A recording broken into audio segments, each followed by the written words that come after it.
Hans, this week much better lah ya Hans ya. Kalau kita bilang dibanding apa ya mungkin 2-3 minggu terakhir, kayaknya minggu ini lebih banyak lah orang menurut gue yang cuan ya Hans ya. Gimana Hans menurut lo market minggu ini? Menurut gue sih lebih enak sih dibanding minggu-minggu kemarin sih. Gitu ya.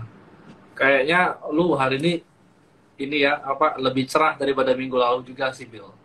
Karena gue potong rambut kali. Oh, gara-gara potong rambut. Ya, tapi gini, Bill.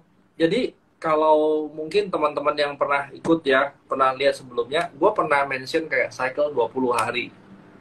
Nah, ini sebenarnya kalau lu mau lihat backtrack belakang by statistik data ya, ini memang kayak cycle 20 hari, kalau 1 tahun tuh kita ada sekitar 3-4 kali cycle ya. Mungkin ya kalau lu mau lihat ya astrologi, sebenarnya kita bicarakan empirisnya ya, empiricalnya. Nah, biasanya cycle seperti ini itu sekitar 20 hari, Bill.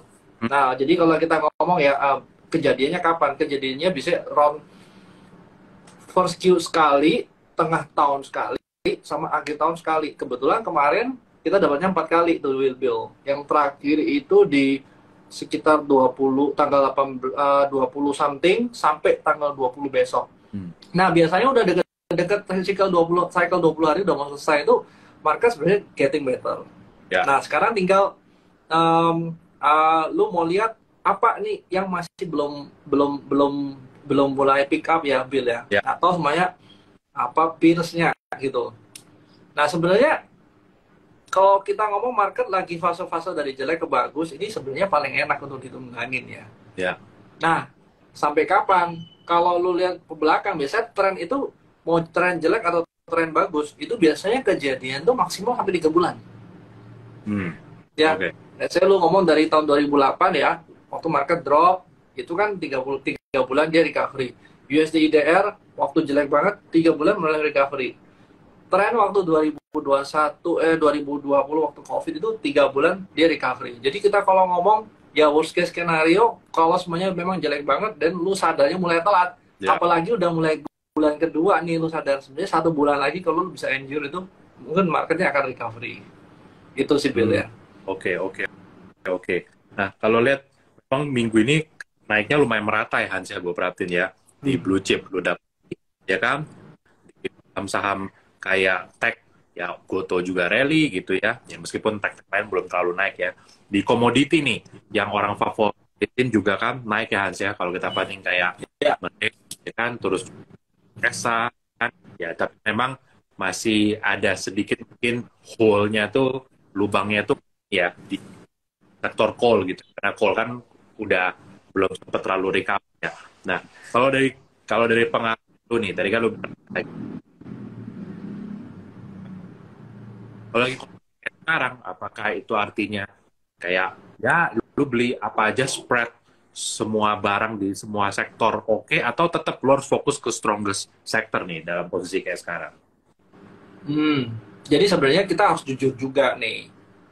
Tahun lalu kalau udah naik, berarti kan sebenarnya kalau kita mau naik lagi itu akan lebih susah. Kita berharap barangnya udah naik untuk naik lebih tinggi. Ya lebih gampang barangnya belum naik, dia naik lebih tinggi. Nah, yang tahun ini sebenarnya kalau kita ngomong ya, kalau gue baca yang Goldman Sachs punya lah, terus kayak House dari Ruang, itu mereka sih melihat harusnya kenaikan mungkin tidak akan setinggi tahun lalu ya. Sekarang dari 5% ya, mungkin dari 4, berapa persen mungkin sampai 5%. Bahkan kalau lu mau stretch lagi itu sampai 5,5%. Berarti kalau lu ngomong mereka lebih dovish nih, bukan lebih hawkish. Ya ini mungkin juga gue pernah ngomong juga bulan lalu. Nah, tinggal cut rate-nya tuh kapan? Nah, kalau lo bilang cut rate-nya kapan, tanpa kita adjust kondisi-kondisi yang the Fed mau ngapain, China mau ngapain, sebenarnya mereka melihat itu harusnya idealnya tuh di akhir tahun ya. Ya, betul. Akhir tahun mungkin sekitar Q4 ya, Q4 akhir-akhir lah ya, mungkin bulan 10, 11, 12 lah let's say. Nah, sekarang yang kita belum bisa antisipasi ini kan lebih ke China mau ngapain? Impact dari opening China gimana? Nanti ada COVID outbreak atau enggak? Terus nanti untuk supply dia punya energi gimana? Nah, ini yang sebelumnya faktor-faktor yang kita belum bisa lihat ini ya. Tapi kalau kita mau ngomong kita bakal baik-baik saja aja sampai akhir tahun sebenarnya masih too early karena ini bulan 1 ya dan kita masih belum lihat China ngapain ya.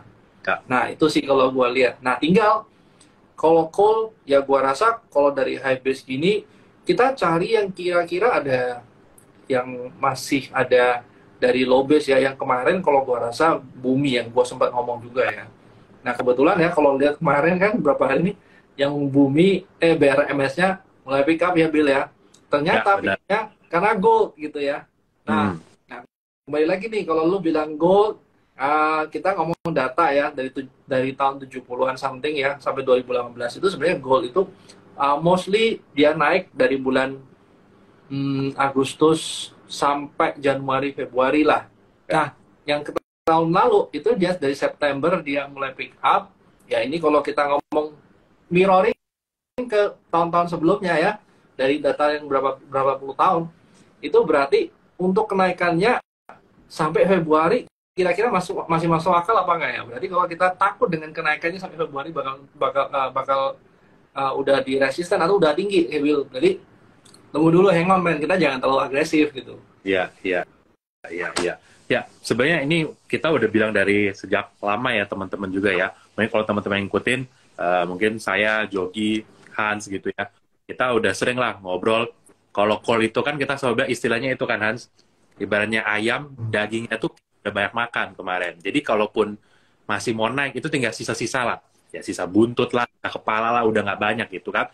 Dan waktu itu kan kita memang udah bilang kita lebih sukanya ke metal ya Hans ya. Waktu itu kan, karena waktu itu kan Oh, ini yang ke-impact dengan China. Nah, sekarang China reopen, itu kelihatan banget metalnya langsung respon teman-teman gitu kan. Karena kalau kita mau bilang ya, satu-satunya mungkin yang bisa menyelamatkan dunia dari resesi dalam dibilang China. Kalau China nggak open, ya mungkin aja apa dunia bisa resesi. Tapi dengan sekarang China open kayak gini, kalaupun ada resesi itu yang lebih shallow lah gitu ya. Dan mungkin yang cepat recovernya gitu kan. Orang bilang mungkin lebih ke bahasanya apa? Technical recession gitu kan. Jadi cuma resesi yang cuma satu kuartal tapi habis itu ekonominya recover. Dan kalau tadi Hans bilang apakah ada ekspektasi cut di Q4 itu benar, dan kalau kita ngeliat dari US punya 1 year yield ya, jadi kalau biasa kan orang lihatnya 2 years, 10 years.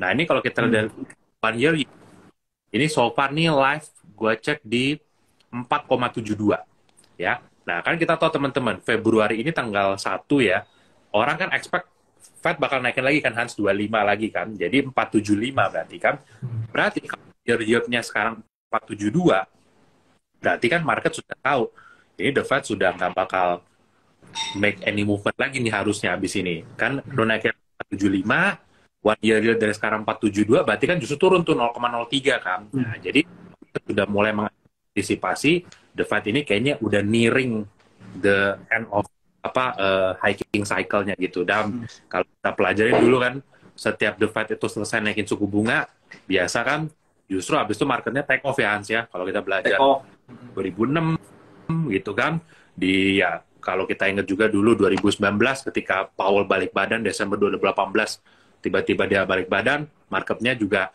naik lagi. Jadi ya ini salah satu sentimen yang ditunggu sama market, the Fed benar-benar akan kasihin, oke, cukup stop, kita akan biarin ekonomi jalan udah dengan rate-nya. Tapi nggak balik lagi, bukan berarti kita berharap saham tech langsung terbang ya Hans ya. Ya nggak gitu juga, karena rate-nya tuh stay at current level kan. Walaupun cut tahun depan ya kita nggak bisa harap cut-nya juga 1%, 2% nggak mungkin gitu ya. Kemungkinan besar nge-cut 50 gitu kan, paling banter mungkin 75 gitu kan. Jadi ya saham tech room untuk rebound ada, tapi ya balik lagi ya, kita masih konsisten sih selalu kita selalu bilang ya, menurut kita dagingnya masih ada di komoditi ya. Karena cycle kita nih udah, menurut gua sih kita udah selesai sih cycle yang growth cycle, ini yang main lebih ke value cycle. Nah, sama kita juga ngeliat sekarang perbedaan ya Hans ya di market. Kalau perhatiin sekarang kan ada berita Tesla ya kan mau bikin pabrik ini ada lagi gitu kan segala macam. Kalau kita masih ingat Hans, 2 tahun lalu mungkin kalau ada berita kayak gini, besoknya tuh hantam arah ya kan, Inco mungkin naik 15% gitu kan. Terus juga Merdeka juga bisa naik double digit persen. Tapi sekarang yang kita lihat ya naik sih gitu ya, tapi udah nggak seheboh dulu gitu kan. Nah, menurut lu Hans, ini purely berarti karena market sudah balik lagi hard reset gitu ya, maksudnya balik ke investor-investor yang udah yang zaman dulu lah pre-covid, atau ya udah banyak yang kapok aja Hans main dengan news play. Dan kalau lu sendiri, lu akan lebih kayak gimana gitu? Oke, gue cerita dikit, Will. Jadi gue inget waktu sebelum nikel jalan ya.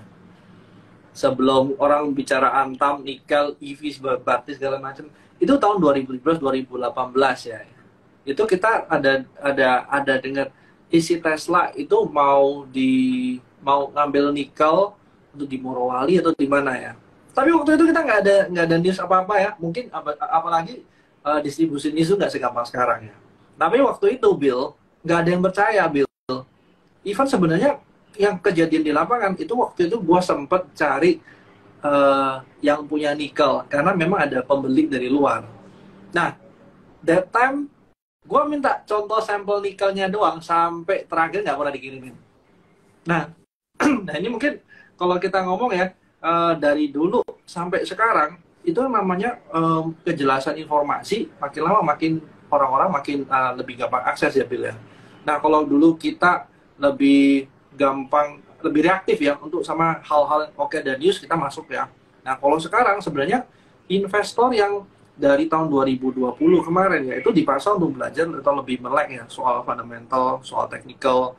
Nah, makin ke sini sebenarnya mereka lebih hati-hati karena udah bolak-balik kena kena polisi tidur ya, Bill ya. Yang kalau kemarin 2021 Antam, Antam Inco dia jalan.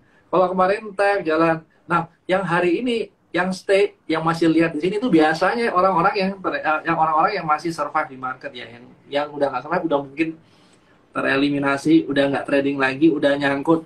Nah, kalau kita ngomong nikel ini sendiri, Bill ya, sebenarnya masih ada. Kita ngomong jeleknya dulu ya. EV battery ini kan kita masih masih mahal juga harganya, Bill ya. Terus kita juga sebenarnya pemerintah kan larang si nikelnya untuk keluar ya supaya kita punya industri jalan bagus.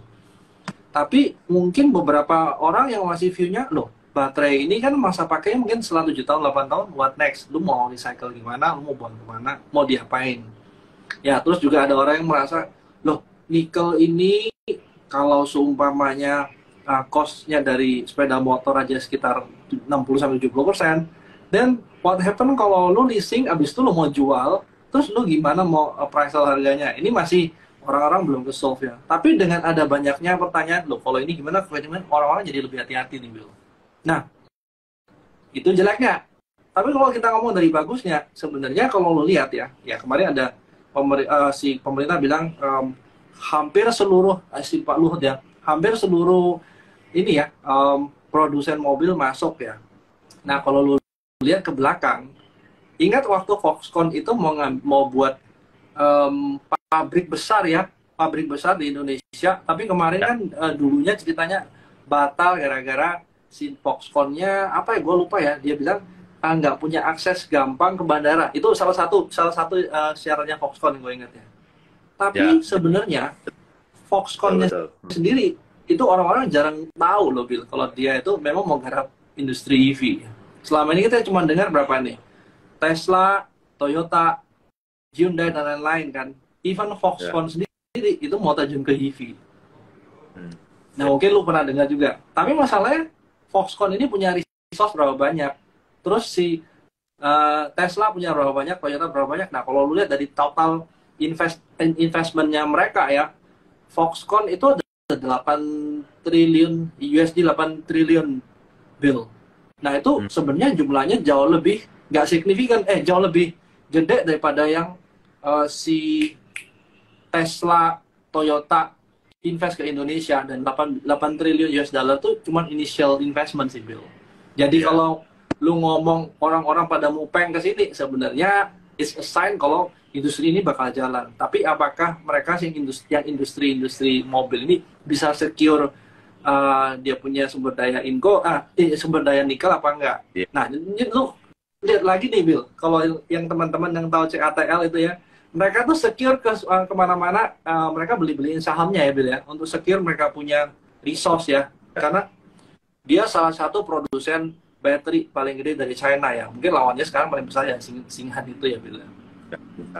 Betul. Ya, memang kalau diperhatiin ya teman-teman ya, sekarang pada berebutan supply ya, seperti yang kita bilang minggu kemarin juga, supply itu nggak cuma soal EV, tapi dari segi energi pun kita ngelihat udah banyak tiba-tiba negara itu ya either China tiba-tiba Australia buat masuk call-nya, ya kan? Terus Tokyo Gas tiba-tiba beli Shell di Amerika. Sekarang tuh temanya menurut gua itu energy security teman-teman, dan kalau untuk produsen-produsen ini ya supply security itu penting, karena tanpa supply bahan bakunya ya lu nggak bisa bikin apa-apa kan kayak gitu. Jadi dan kita pun ini ya Hans ya, kita kan nunggu nih, kemarin udah ada pengumuman kan minggu kemarin Merdeka Battery Materials akan IPO. Nah itu juga sepertinya jadi sentimen positif teman-teman untuk Merdekanya sendiri ya, karena kan kalau BMA-nya IPO di value yang lumayan tinggi ya, orang kan akan bandingin ya, kayak dulu case ADMR sama Adaro Hans. Pas ADMR Adaro kan sempat kan kemarin ADMR nyalip Adaro, ya orang bilang wah ini Adaronya jadi murah banget dong berarti. Iya. Orang sekarang juga lagi menerka-nerka nih MBMA bakal IPO di valuation berapa. Kalau ternyata valuationnya orang hitung-hitung wah compare to MDK jadi murah banget ya, itu mungkin salah satu juga alasan kenapa si Merdeka tuh naik, selain karena harga copper yang sekarang naik, gold udah naik. Hans, ini kan goldnya kan lagi naik ya memang ya, sekarang running udah di 19, 12. All time high itu di tes 2020 sama 2022 kemarin itu kurang lebih 2078 ya. Yeah. Berarti ada sekitar 8%-an lagi lah gitu upside-nya. Nah, kalau memang saham gold itu ya teman-temannya bukan saham yang mudah untuk di tradingin gitu ya. Karena baik itu di Indonesia, jadi jangan harap hari-hari akan selalu indah kayak 2 hari lalu gitu ya, ketika semua saham gold itu naiknya puluhan persen atau gimana. Karena even junior gold mine index di US atau apa tuh, kalau gue baca juga orang-orang suka bilang gila nih goldnya udah berapa persen, harga sahamnya belum gerak-gerak kayak gitu kan. Jadi kayak PO tuh orang bilang wah ini komoditi naik tapi ini belum naik. Nah tapi kalau di Indonesia memang kalau kita lihat kan yang naik kemarin kenceng BRMS ya Hans ya. BRMS itu kenceng selain karena ada itu katanya mau masuk di LQ45 ya dan ini gitu kan, terus juga ya karena gold naik dan pabriknya kan lagi juga ini ya sampai nanti 2025 capacity. Nah kalau dari technical saham gold sendiri Hans kan itu ada beberapa ya, gue bisa bilang yang ada hubungannya sama gold, copper gitu kan, contoh Merdeka Medco gitu kan, kayak BRM kan ya, Antam ada juga lucu-lucuan model kayak Archie gitu, PSAB yang bahkan gua nggak tahu goldnya emang apa atau kayak gimana gitu kan. Dari sekarang yang lu lihat di grafik kan misalnya, atau yang seingat lu kan di teman-teman di kantor kita yang paling suka lihat grafik itu tuh Hans teman-teman. Jadi dia harusnya lebih hafal gerakan semua barang gitu kan, bahkan barang aneh-aneh pun dia tahu gitu kan. Nah dari semua barang gold yang lu lihat Hans, mana yang menurut teknikalnya masih oke sekarang kalau orang mau entry? Oke. Jadi kalau kita mau bawa berat ke technical Bill ya. Sebenarnya kita lihat indeksnya dulu ya. Indeksnya ini kalau gue pakainya XAU US dollar ya. Nah, sebenarnya dari XAU US dollarnya gimana? Karena kalau kita solely lihat dari emitennya doang, kadang-kadang itu kita nggak ngerti mereka ini bisa aja lagged. Betul. Jadi indeksnya udah jalan naik atau jalan turun, mereka lagged. Nah, karena mereka lagged, kita merasa dia naik padahal sebenarnya trennya bisa aja udah mau habis. Nah, ini sebenarnya agak bahaya ya. Nah, sekarang kita lihat dari goldnya sendiri, itu kalau lu lihat ya, trennya memang belum patah ya. Memang sempat ya turun lumayan kenceng ya, Bill ya. Tapi dalam 3 bulan terakhir itu mereka tuh kenaikannya hampir sama dari dibanding 1, 2, 3, 4, 5, 6 sekitar 7 bulan mereka turun, Bill.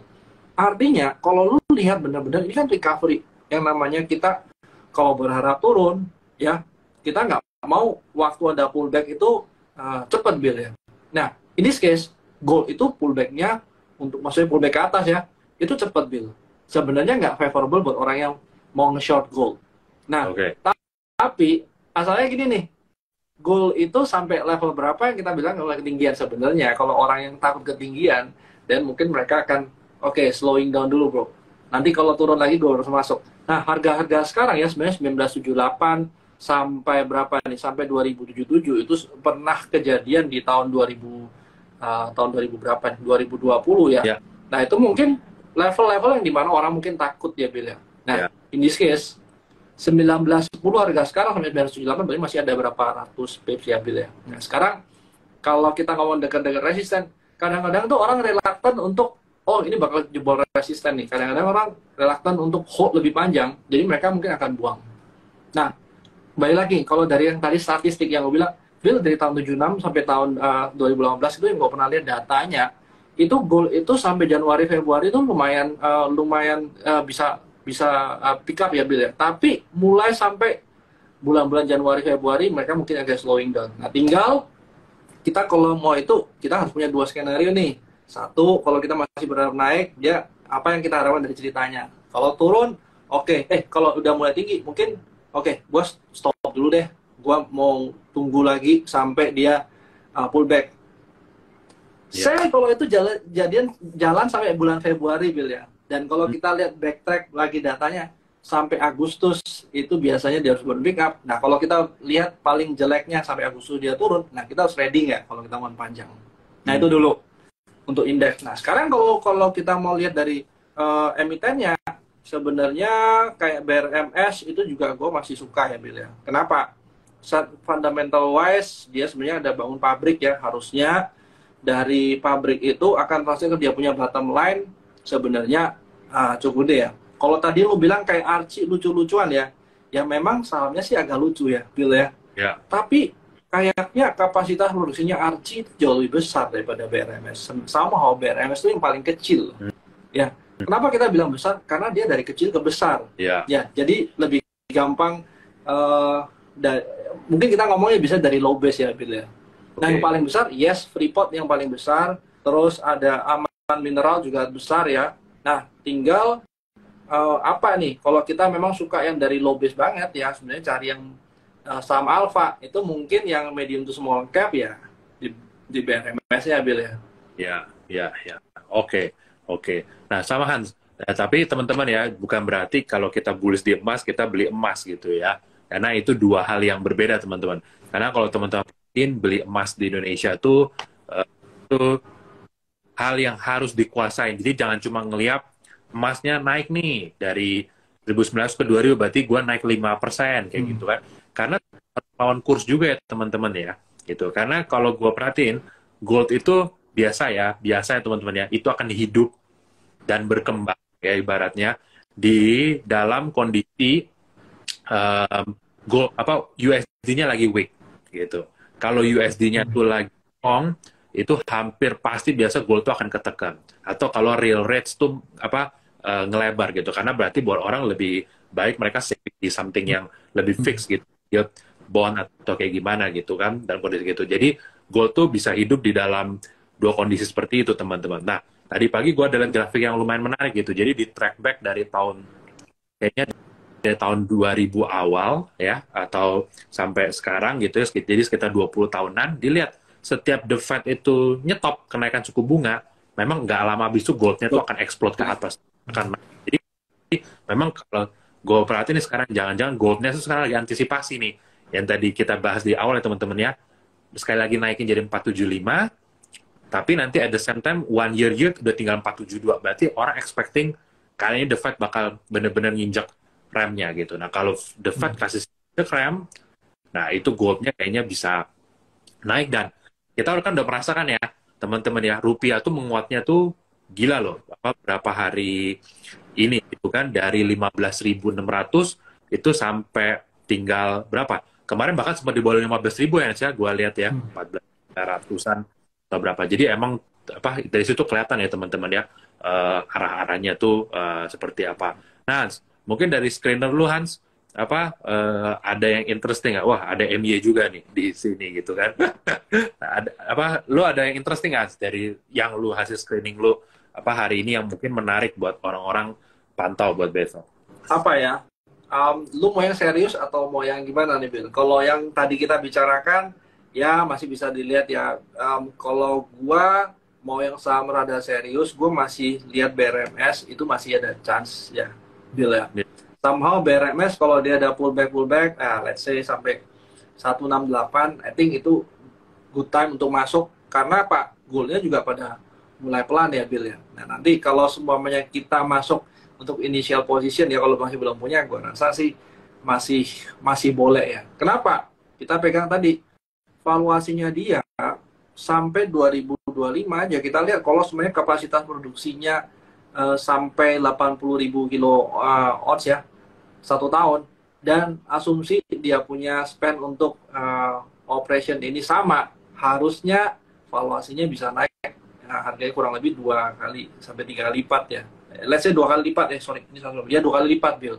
ya. Sebenarnya potensinya dari fundamental kita udah bisa lihat nih. Tinggal Hmm. secara teknikal entry point kita gimana ya. Nah, tapi kalau semuanya kayak lu mau lihat barang yang aneh-aneh, gua rasa kayak ya mungkin teman-teman pas udah lihat yang INPS itu mulai rame itu ya. Nah, ini kan kalau lu lihat ya, Bill ya, secara chart sebenarnya dia juga cukup rapi ya, Bill ya. Kalau Hmm. kita ngomong ya tinggal apa sih yang bakal kejadian. Gua rasa kalau dari kenaikan yang sekarang, kalau dia udah pullback sekitar 890, itu sebenarnya risknya nggak gitu besar ya, sekitar 10% ya. Nah, jadi kalau mau lihat technical doang, itu salah satu yang gua cukup suka sih, Bill ya. Oke. Terus kalau dari lain-lainnya sebenarnya gua masih lihat atau gue lebih comfortable kalau misalnya kita lewat Chinese New Year, Bill ya. Ya, Karena somehow gue lihat ya, kalau Chinese New Year ini market agak slowing down. Kenapa ya? betul. Di China-nya sono, Bill, waktu Chinese New Year itu orang-orang nggak ada yang kerja. Sebenarnya mereka udah kayak 1 bulan libur ya, Bill ya. Oke. Nah, otomatis kalau yang berhubungan sama situ biasanya nggak begitu begitu banyak ini ya, Bill ya, Hmm. activity. Nah, ya sahamnya relatif lumayan tidur ya, Bill ya. Hmm. Nah, mungkin kalau ada yang menarik sebenarnya kayak MIDI ya. Tapi MIDI itu kan agak kecil ya, Bill ya. Ya, Dia nggak gitu liquid ya. Tapi fundamental dia bagus. Dia masih dilihat eh, sama Alfamart-nya ya. Somehow ya, yang MIDI-nya sendiri itu eh, dia punya target itu untuk medium to high sebenarnya. ya. Dan dia juga lagi grow ke luar luar Jawa ya, Bill ya. Nah, kalau teman-teman yang tahu Lawson ya, Lawson tuh ya under MIDI sebenarnya. Betul, betul, betul, betul. Karena sekarang susah ya teman-teman ya nyari saham yang gua pernah baca nih teman-teman gitu ya. Gua rasa juga kayak Michael, kayak Hans, apa semua juga tahu lah. Even Mark Minerva ini kan bilang ya, abis markup dari bearish gitu ya, Hmm. ada satu sektor yang leading sendirian duluan, bahkan sebelum market itu recover jauh. Nah, perhatiin tuh, itu kemungkinan besar akan jadi sektor yang bagus di next bull rally-nya. Karena kita udah pernah lihat contoh paling simple. Kalau teman-teman ingat tahun 2020 kemarin, pada saat market turun COVID gitu ya, kan tech waktu itu turun juga kan ya, tech turun dulu, Tesla, apa semua turun dulu, Zoom. Tapi begitu marketnya rebound, itu tuh yang tech itu udah jalan duluan. Nah, pemikiran kita kan biasa kan, wah ini berarti saham mahal nih gitu kan, market Hmm. baru rebound 10%, dia udah 34%, gue Hmm. yang ini. Kita cenderung beli yang laggard kan, malah kan yang ketinggalan. Nah, disitulah biasanya awal miss-nya kita nih gitu. Jadi, sekarang itu sebenarnya, ini kan market lagi proses nih, ya kan Hans, dari Hmm. yang nggak enak, agak lumayan enak Hmm. nih, udah gitu kan. Perhatiin tuh sektor-sektor atau saham-saham yang justru lagi bagus atau leading the pack gitu selama 2-3 minggu terakhir ini. Karena bisa jadi itu akan nge-lead the pack nanti pas market rebound. Jadi kayak tadi Hans bilang kayak MIDI atau apa, itu gue liatin dari grafik, memang bener sih. Market lagi weak-weak gitu kan, jangan ini ya Hans ya, lagi bagus gitu kan. Jadi market Hmm. weak tapi kayak gitu. Nah jadi ya itu udah bener sih teman-teman kayak cara Hans gitu untuk ngelihat apa yang leading. Terus juga kan kayak emas ya Hans ya, kayak Ya. copper kan. Dan di situ kan teman-teman bisa ngeliat lah sektor-sektor yang leading. Jangan justru kita cari yang underperform terus. Contoh nih kayak sekarang kalian nggak dapet apa saham apa komoditi gitu kan, kalian cari yang weak gitu kan Hans, weak sector. Atau kayak konstruksi ya kan Hans, itu kan turun terus nilo gitu. Nah itu jangan dipersepsikan oh berarti ini murah jelek gitu. terus. Kalau menurut gua kalian harus pertanyakan justru market sudah rebound aja berapa hari ini dia masih ngetem di situ aja kayak gitu kan ya kan, atau masuk lagi gitu kan setiap ya gua rasa teman-teman pasti pernah punya lah, kita pun mungkin punya lah di portfolio barang yang ISG naik dia nggak naik, ISG turun dia paling cepet turun dibanding yang lain kan, barang-barang kayak gitu. Nah barang-barang kayak gitu sebenarnya bukan barang yang murah ya teman-teman, itu menurut gua sih gua melatih diri gua sekarang, wah ini agak alarm nih barang-barang kayak begini gitu kan, berarti either market belum tahu cerita nih barang kalau emang gue tahu itu barang bagus, atau memang ini barang tuh ya memang nggak ada yang mau gitu loh. Jadi apa jangan apa ya maksud gue, jangan terpengaruh barang yang makin murah. Nggak tahu kalau Hans ngelihat kayak gimana tuh kalau untuk sectoral picking. Kalau gue balik lagi, memang gue lebih ke technical build ya. Tapi kalau semuanya kita tahu tentang fundamental dikit, sebenarnya membantu kita untuk screening ya. Seenggak-enggaknya kita punya stock universe tuh jauh lebih gampang ya. Kayak tadi lu bilang ya, apakah berarti ke infrastruktur jelek? Enggak, ya ada yang bagus juga. Tapi memang, sorry itu saya flow-nya lagi pada nggak ke sana ya. Nah mungkin kayak lu lihat, mungkin sadar nggak sadar, lu lihat kayak Goto sama orang-orang itu udah bete banget. Udah nggak ada yang mau sentuh Goto. Ya, tapi besok-besok ya, jangan sampai kalau memang misalnya dia ada flow untuk MSCI, orang barusan jam ke sana. Nah, sekarang dia lagi murah. Dengan ada rumor ini, kalau lu mau manfaatin teknikalnya aja, sebenarnya bisa sih lu masukin ngambil, let's say, spread berapa persen, sebenarnya masih bisa. Bill ya. Nah, terus juga, makanya tadi kalau kita ngomong, yang tech ada yang bagus apa enggak? Nah, balik lagi nih, Bill. Kalau sekarang, dari kemarin kita sempat ngobrol sama Farul, dia masih ngeliat sebenarnya kayak consumer ini yang ada ruang sebenarnya untuk tahun ini ya. Karena sebenarnya untuk saya sebelum pemilu sekitar 2 tahun atau 1 tahun sebelumnya, itu somehow untuk yang buying power untuk di ini ya, di consumer ya, yang consumer atau consumer dan cyclical somehow itu mereka ada flow. Nah, kalau kita kaitkan tadi buying power nggak bagus ya, yang masih dapat angin segar gara-gara buying power ini kan karena ada UMR yang kemarin kita sempat ini ya Bill ya, tahun lalu. Nah, coba kalau kita lihat ya, Bukalapak ya. Bukalapak ini orang masih ngeliat dia sebagai sektor tech ya Bill ya. Tapi kalau kita lihat sebenarnya kan dia punya warung juga cukup banyak ya. Kalau nggak salah pemerintah itu punya 60 juta UMKM ya. Nah, somehow kayak si Buka itu punya berapa juta gitu Bill. Sebenarnya proxy untuk retail yang kecil-kecil salah satunya ya mungkin di Bukalapak ya. Nah, kenapa kok menarik? Kalau menurut gua pribadi ya, satu dia lebih cepat EBITDA turning positif ya Bill ya. Harusnya 2023 akhir tahun dia tuh sama-sama si Limited itu udah positif tuh. Dia punya EBITDA. Nah, sekarang kalau kita lihat produsen mungkin akan suffer karena ada UMR naik ya Bill. Tapi kalau lu lihat dari yang retail kayak Alfamart segala macam ya, sebenarnya mereka kan cuma ngambil spread doang Bill ya. Dia nggak ada kayak resiko harga COGS-nya naik ya. Paling cuma UMR yang naik ya mereka anyway mereka juga ngambil spread ya. Karena kan dipass on langsung ke klien kan atau ke customer kan. Nah, sebenarnya yang punya UMKM siapa lagi? Ya Buka salah satunya. Nah mungkin orang-orang nggak lihat ke sana, tapi gue lihat secara fundamental bagus, secara teknikal sebenarnya dia masih ranging di bawah ya. Anyway dia mau turun kemana lagi gitu ya. Nah ini mungkin yang menurut gue cukup menarik ya. Tapi mungkin yang lain punya view lain nggak masalah. Tapi menurut gue fundamental oke, terus dia juga teknikal masih lumayan oke. Nih.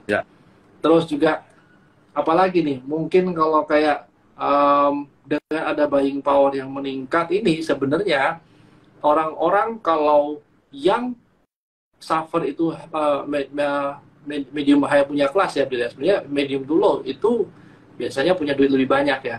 Since kalau lu lihat Jokowi ini kan lebih banyak ke rakyat kecil kan. Nah, kalau mereka mulai punya buying power, habitnya orang Indonesia ini biasanya suka kredit, beli barang baru ya. Nah, ini sebenarnya kredit motor bisa jalan nggak? Nah, itu mungkin juga salah satu proxy yang bisa kita lihat sih, Bill. Ya, setuju. Karena ini kan seperti yang kita selalu bahas ya, tahun depan tuh adalah tahun pertama kali ya teman-teman, di mana teman-teman akan dapat combo nih, combo pilpres, pilkada. Jadi disbursement itu harusnya tuh berada di masyarakat tuh akan naik gitu ya. Jadi kalau tech gue ya buka tuh strong banget. Kalau gue perhatiin market tech turun di Indonesia, Bukalapak itu 250-nya tuh udah kayak Chinese wall gitu ya, nggak jebol-jebol. Ya, tagline udah jebol sampai kemana-mana dia masih kuat banget di situ tuh. Jadi gue itu salah satu strength gitu. Nanti begitu market recover harusnya sih dia oke, dan itu nggak mengherankan ya saya, karena basically di valuation dia sekarang kan kita bisa bilang mereka tech company yes, dan mereka juga punya ample cash level kan di situ kan. Jadi ya itu dihargain sama market teman-teman. Terus juga kalau dibilang consumer, agree juga, karena balik lagi tesisnya yang tadi teman-teman ya, tahun depan itu money yang akan beredar di masyarakat tuh akan banyak, dan juga balik lagi kita selalu tetap pegang ya kan prinsip bahwa di Indonesia middle to low itu biasa akan recover, iya. Tapi kalau kita mau aman juga, kita akan betting di high end, ya kan Hans ya. Itu yang sport apa segala macam itu harusnya akan doing pretty well. Dan tadi yang Hans bilang kredit-kredit itu juga benar. Ekonomi lagi recover, apalagi kalau dunia nggak jadi resesi Hans ya. Karena gue dengar-dengar ya, banyak bukan banyak lah. Gue bilang nanti kalau banyak kesannya banyak banget gitu kan. Beberapa orang bilang sama gue, dagangan mereka atau bisnis mereka jadi lebih slow sejak banyak campaign soal recession. Oh, tahun ini resesi apa? People hit the brake gitu kan. Orang nggak mau spending dulu kan. Nah, kalau sampai bener-bener nih ternyata resesi, China reopeningnya sukses, dan kalau gue tone-nya nih Hans, beberapa central bank itu udah mulai agak sedikit lebih optimis nih bahasanya. Udah yang bilang chance of soft landing bener-bener udah kejadian, ya kan, apa segala macem. Tone-nya nih udah agak berubah kalau baca report analis-analis juga gitu kan. Nah, jadi ini tuh udah bagus banget, dan itu akan impact ke saham yang berhubungan kredit itu betul juga, yaitu contohnya Bevin ya kayak gitu. Nah, berarti consumer ada potensi back to back 2023-2024 ya. Ya, we think so ya Hans ya. Kayaknya 2023 ini recover, 2024 even better. Terus ada yang nih? Nah, ini sudah... mungkin menarik. Ini buka kan kalah jauh dari Tokped dan Shopee. Oke. Tadi kita bilang sebenarnya di e-commerce-nya lagi, kita ngeliat dari dia secara company, cash level-nya gede banget, compare to market cap-nya tuh mungkin yang terbaik lah di antara dia bisa easily berubah pikiran tiba-tiba. Kita nggak pernah tahu suatu hari dia bangun, ownernya bilang, kayaknya ganti aja deh bisnis gue, gitu, dengan cash gue yang baik kayak gitu, itu never know, dia bisa akuisisi apapun ya dengan duitnya dia. Tapi gini, sebenarnya kalau sedikit soal Bukalapak ya, sebenarnya dari waktu IPO itu mitranya sebenarnya yang dia gaung-gaungkan ya Bill ya. Cuman masalah waktu itu kan mungkin valuasi agak tinggi ya Bill ya. Nah, sebenarnya yang Bukalapak buat ini sekarang bukan ke online-nya, lebih ke offline-nya. Dan di offline nanti mau di-online-kan sama dia, makanya dia kayaknya masih ada dana juga ya. Nah, terus kalau dari Bukalapak sendiri yang dia serbu itu bukan kota-kota yang kayak kota-kota besar ya, memang dia yang tier 2, tier 3 punya kota Bill ya. Kenapa? Ya karena simply memang nggak ada banyak persaingan di sana, makanya dia ngambil ini sebagai chance ya. Tokopedia belum masuk, terus Shopee juga belum masuk. Once itu nanti Tokopedia sama Shopee mau masuk, tapi dia udah masuk duluan. Nah kadang-kadang kalau orang udah masuk duluan, orang tuh malas ganti gitu. Nah ini mungkin yang kelihatan, yang orang-orang nggak kelihatan ya. Betul, buka revenue dari offline, betul banget Pak Pandu. Nah ini mungkin kita yang masih ke patron, oke, Bukalapak itu e-commerce, sebenarnya nggak juga, karena mereka izinnya aja sekarang ada kayak investment company ya Bill ya. Nah ini mungkin yang teman-teman juga nggak tahu ya. Tapi benar yang Billy bilang, dari duit yang si Bukalapak punya, dia bisa beli apapun, dia bisa akuisisi apapun ya, gitu. Betul. Jadi cash-nya itu teman-teman yang dihitung sama market menurut gue level cash-nya dilihat. Nah, sama nah ini mungkin nih sebelum lupa, minggu kemarin kan mungkin gue ada janji ya sama teman-teman ngupdate. Kemarin gue bilang kan gue mau ke salah satu perusahaan offshore support vessel ya teman-teman ya. Nah, ini gue nggak sebut namanya aja gitu ya, nanti dipikir bukan card company ya gitu ya. Tapi kalau kemarin setelah gue pergi ke sana, itu tone-nya sih bullish banget ya teman-teman ya.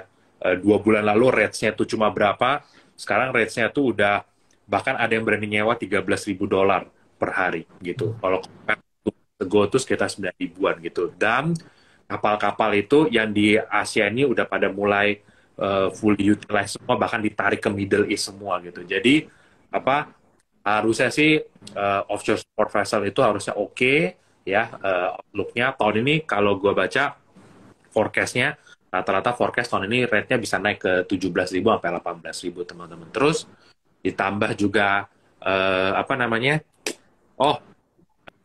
dia bilang oil itu jangan pikir oil itu harus naik sampai 150 teman-teman baru kayaknya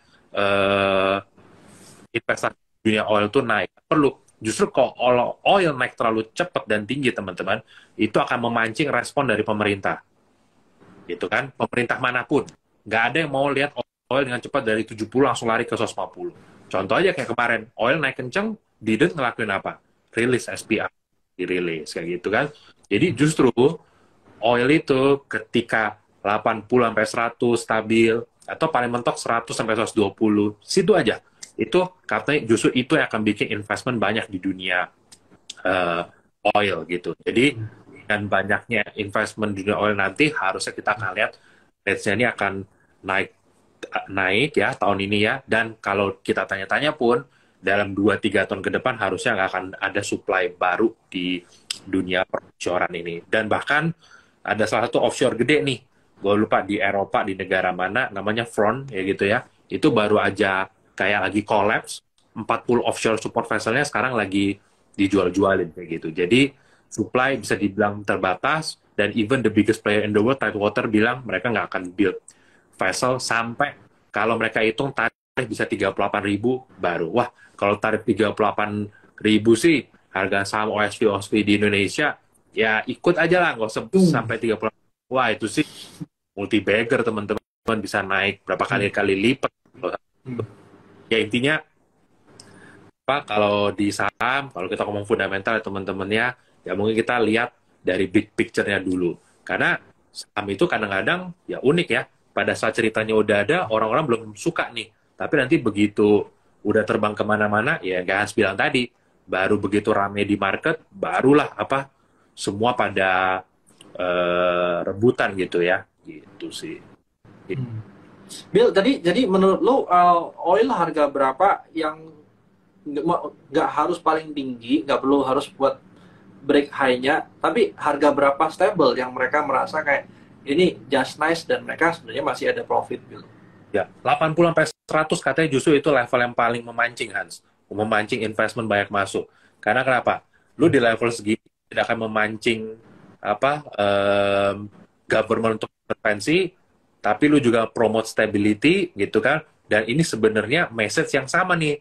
Jadi kemarin pas gue dengar dari emiten ini, terus kemarin gue baca Menteri Uni Emirat Arab ya, kemarin buat mereka salah kalau orang pikir OPEC itu mau minyak itu tinggi banget.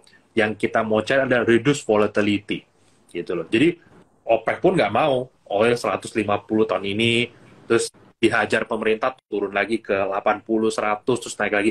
Karena ya balik lagi teman-teman, kita jangan cuma lihat dari kacamata kita sebagai investor sahamnya kayak gitu kan.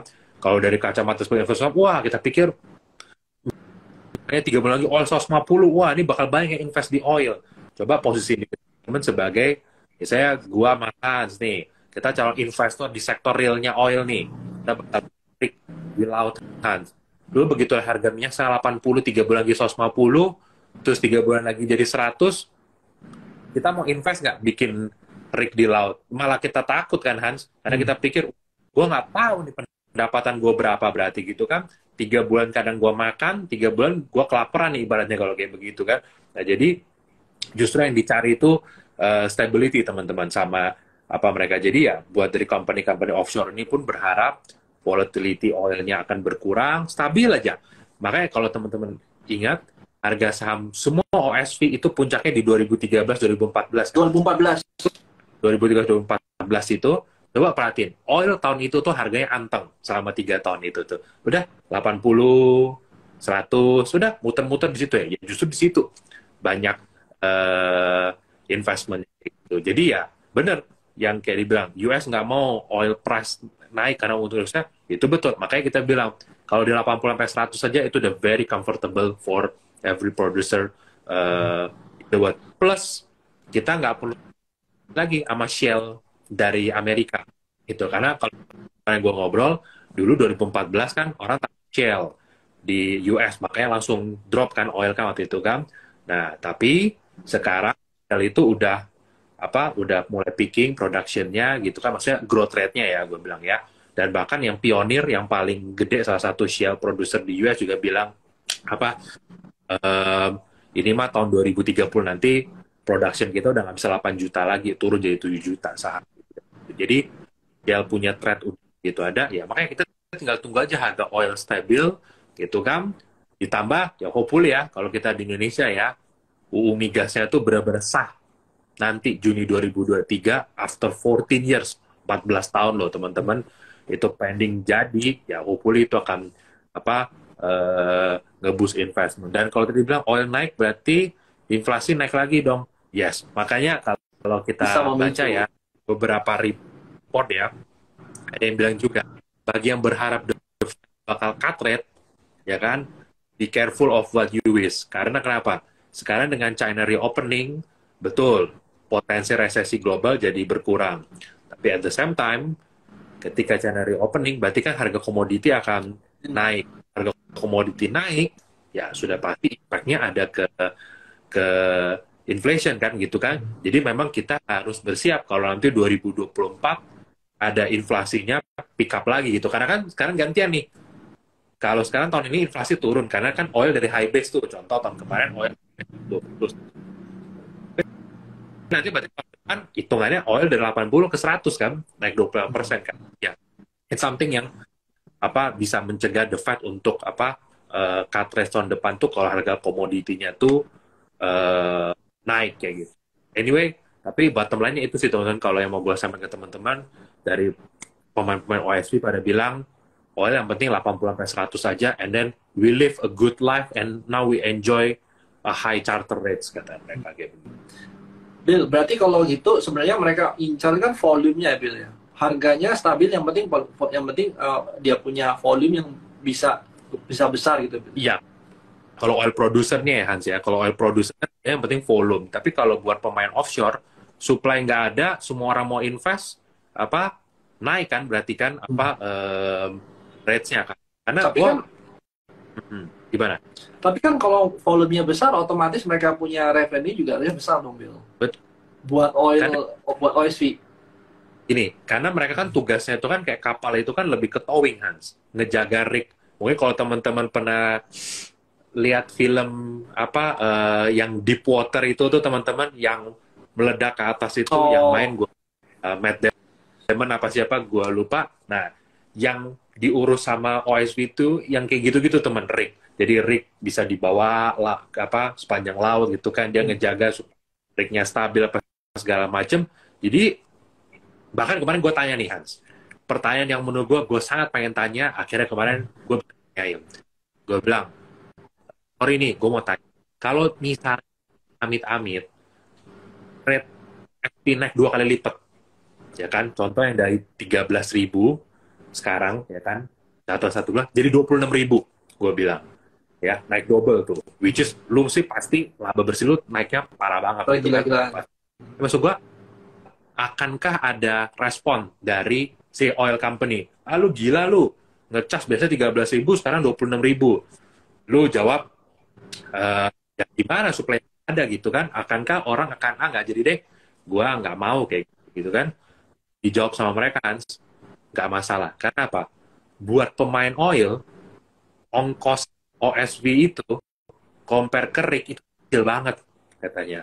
5% apa 10%-nya doang kali, katanya gitu. Jadi even double pasti akan dibayar sama emiten oil. Karena buat mereka yang penting gue bisa. Nah, sebenarnya itu yang gue sangat lebih seneng dengar itu Hans. Kenapa? Berarti ini rates bisa naik banyak tanpa kita harus worry antar oil company mau bayar nggak ya kalau naik apa kayak gitu kan. Takutnya oil company kan kayak mak-mak gitu kan. Wah nawar gitu kan. Ya, tapi katanya nggak ada supply baru sekarang.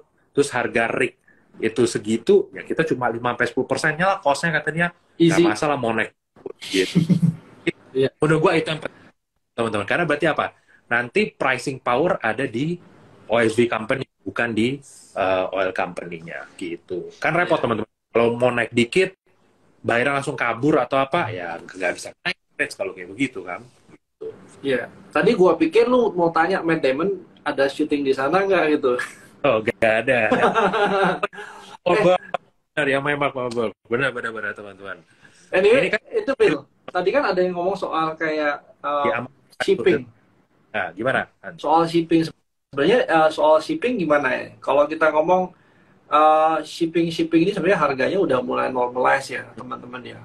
Makanya kalau kita berharap atau mau betting di shipping, gua rasa lebih shipping yang ada hubungan sama komoditi mungkin lebih wise ya daripada shipping yang kayak kontainer dan segala macam gitu.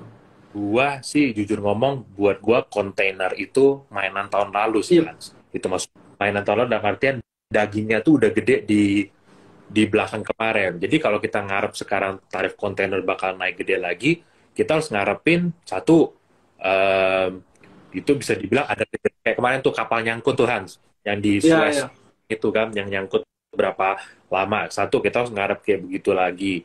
Kedua juga, kita harus ngarep berarti supply bottleneck belum kelar gitu kan. Nah, sedangkan dengan Cina reopen kayak gini apa segala macam, harusnya akan ease the apa Iya, dan supply segala macam. gitu loh. Jadi menurut gue sih gamenya, kalau gue balik lagi ya, apa disclaimer on teman-teman, tapi kalau gue sih tetap ngelihatnya gamenya ada kalau di sektor kapal-kapalan ya, itu di sektor OSV-nya, bukan di apa transport atau kontainer lain. Iya, iya. Apa nih? Nah, Mau reaktivasi kapal OSV tua. Nah, the most interesting part teman-teman, 2 tahun lalu kapal dibangun tahun 2008 aja, sorry bukan 2008, dia kapal dibangun tahun 2008 aja tuh atau 2007 itu dibuang, dijadiin besi tua. Tapi tahun ini kapal kelahiran tahun 2000 dan 2007 itu bisa laku kejual dengan harga lumayan. That tells you berarti benar-benar tight supply-nya kapal ini. supply kapal. Ya, ya. Karena buat kapal itu kan high capex juga, Bill. Nah, Jadi nah, kalau masih bisa dipakai ya tinggal sama mereka direkomendasi masih bisa jalan ya, Bill. sama ini, gue udah baca kemarin 2 hari lalu. Supply kontainer Hans 2 tahun ke depan bakal naik kapal kontainer gitu. Karena orang katanya pabrik-pabrik di China yang biasa bikinin kapal nih teman-teman, kapal OSV itu tuh udah kebakar dalam tanda kutip gara-gara rugi di OSV berapa tahun lalu gitu kan. Mereka karena kebakar mereka nggak mau bikin lagi Hans kapal OSV. Mereka semua moving bikin kapal kontainer. Nah kemarin kontainer naik tinggi tuh tahun kemarin gitu kan. Mereka semua pada bikin. Jadi supply kontainer 2 tahun ke depan harusnya ada. Kan untuk lu mau bikin OSV di China sekarang katanya udah jarang yang mau bikinin kapal OSV. Karena buat mereka buat itu gue udah kebakar parah tahun 2014 kemarin jadi besi-besi tua semua apa nggak ada demand-nya apa segala macam bikinnya pun lama bisa 2-3 tahun gitu. Nah jadi sekarang lu bener-bener udah kurang supply, kurang pula yang mau bikinin Hans. Jadi mau bikin pun nggak ada yang bikin gitu loh. Wah, Iya, iya, iya. kita tidak pom-pom teman-teman. Jadi kita tidak menyebut nama emiten Nah, ya teman-teman. kalau mau tahu emitennya mungkin ada di reportnya Trimegah ya, tapi teman-teman lihat sendiri deh. Nah, Bill, mungkin terakhir ya Bill, Ya. kalau yang kemarin itu kita masih bisa drift market itu dari story. Sebenarnya kalau kita ngomong yang tahun ini kan kita lebih ke fokus apa ya bottom up kali Bill ya, karena mungkin Tujuh. temanya juga kita agak susah. Mungkin kalau salah satu yang lu bilang oil itu salah satu tema yang mungkin bisa jalan, tapi kan nggak clear amat ya, nggak obvious banget. Nah, mungkin kalau dari kita lihat yang dia punya earning masih bisa naik stabil ya, itu mungkin beberapa company atau emiten yang patut dilihat di Bill, yang dicermati. Menurut gua salah satunya Bevin. Nah itu teman-teman bisa lihat, tinggal cari entry point-nya. Or yang lain ada ESA juga ya.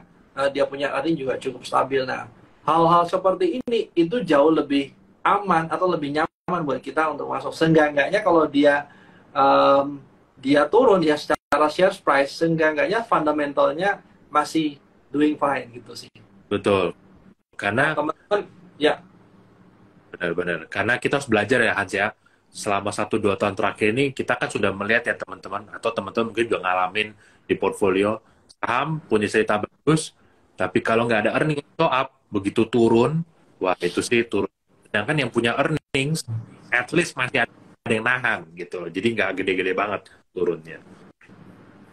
Ya, betul, betul. Nah, ESA itu juga gue lihat kan beberapa hari ini kan dia juga recovery juga cukup cepat ya. Nah, itu biasanya lu bisa lihat itu kayak V-shape ya. Sebenarnya V-shape ini kan tanda kalau buyer ini cukup kuat, Bill ya. Nah, Ya, tinggal apa nih? Kalau teknikal kan tadi kita bisa lihat. Tinggal kita tunggu nanti katalisnya apa untuk si ESA ya, betul. yang naik lagi ya.